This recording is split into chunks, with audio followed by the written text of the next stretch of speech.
Suatu malam, Anton sedang mengendarai mobilnya melintasi jalan pedesaan yang sepi.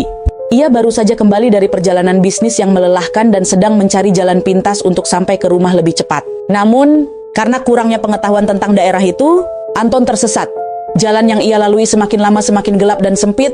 Pohon-pohon besar di sekitar jalan menutupi cahaya bulan, membuat suasana semakin mencekam. Setelah beberapa waktu, Anton melihat sebuah tanda yang menunjukkan arah menuju sebuah desa. Dengan harapan bisa bertanya arah kepada penduduk desa, ia mengikuti petunjuk tersebut. Ketika Anton sampai di desa tersebut, ia merasa ada yang aneh. Desa itu tampak sangat tua, dengan rumah-rumah kayu yang usang dan berlumut. Tidak ada satupun orang yang terlihat. Namun, karena kelelahan, Anton memutuskan untuk turun dari mobil dan mencari seseorang yang bisa membantunya. Anton berjalan di sepanjang jalan desa yang sepi. Tiba-tiba, ia melihat seorang wanita tua berdiri di depan sebuah rumah. Wanita itu tersenyum samar dan melambai padanya. Anton merasa lega dan segera mendekatinya. "Permisi, Bu. Saya tersesat. Bisa tolong tunjukkan arah ke kota?" tanya Anton.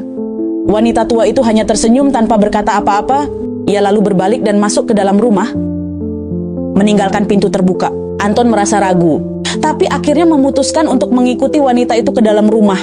Saat Anton melangkah masuk, ia merasakan hawa dingin yang menusuk tulang. Rumah itu tampak sangat gelap dan berdebu. Di dalam, wanita tua itu berdiri di ujung ruangan, masih dengan senyuman misterius di wajahnya.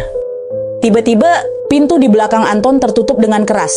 Anton berbalik dan mencoba membukanya, tapi pintu itu terkunci. Ketika ia berbalik lagi, wanita tua itu sudah menghilang. Kini, hanya ada suara berbisik yang menggema di seluruh ruangan. Anton merasa ketakutan dan mencoba mencari jalan keluar. Ia berjalan menyusuri lorong yang sempit dan gelap, sambil mendengar langkah kaki yang mengikuti di belakangnya. Setiap kali ia berbalik, tidak ada siapa-siapa di sana. Suara bisikan semakin keras dan mengerikan, seolah-olah banyak orang yang berbicara sekaligus. Akhirnya, Anton sampai di sebuah ruangan besar. Di tengah ruangan, ia melihat sebuah meja dengan lilin yang menyala di atasnya. Di sekeliling meja, ada beberapa sosok yang duduk diam. Mereka semua berpakaian seperti penduduk desa, tapi wajah mereka tampak pucat dan kosong. Anton mendekat dan menyadari bahwa mereka bukan manusia biasa. Wajah mereka mulai berubah menjadi mengerikan.